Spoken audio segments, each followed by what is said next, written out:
நம் ஆண்டவர் இயேசு கிறிஸ்துவின் நாமத்தினால் மகிழ்ச்சியும் சமாதானமும் நம் அனைவரோடு இருப்பதாக.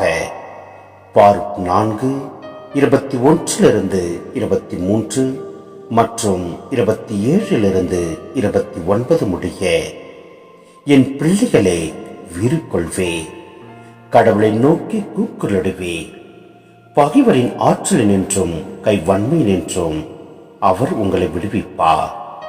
என்றும் உள்ளவர் உங்களை மீட்பார் என்னும் நம்பிக்கை எனக்கு உண்டு. தூயவரிடமிருந்து எனக்கு மகிழ்ச்சி கிடைத்தது.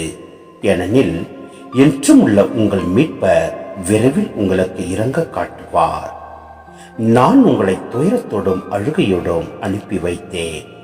கடவுளோ முடிவில்லா மகிழ்ச்சியோடும் அக்களிப்போடும் உங்களை மீண்டும் என்னிடம் அழைத்து வருவார். என் மக்களே, வீறு கொள்வீர், கடவுளை நோக்கி கூக்குரலிடுவீர். இத்துயரங்களை உங்கள் மீது அனுப்பி வைத்தவர் உங்களை நினைவு கூர்வார். கடவுளை விட்டு அகன்று செல்வதில் முன்பு நீங்கள் முனைந்து நின்றீர்கள். அதைவிட பன்மடங்கு ஆர்வத்துடன் அவரை தேடும் பொருட்டு இப்பொழுது அவரிடம் திரும்பி வாருங்கள். ஏனெனில் இக்கேடுகளை உங்கள் மீது வர செய்தவரே உங்களுக்கு முடிவில்லா மகிழ்ச்சியையும் மீட்பையும் அருள்வார்.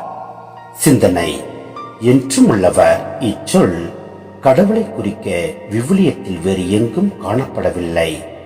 இறைவனின் மாறா தன்மையை, அவரது திருவுளத்தின் மாறா தன்மையை இது குறிக்கிறது.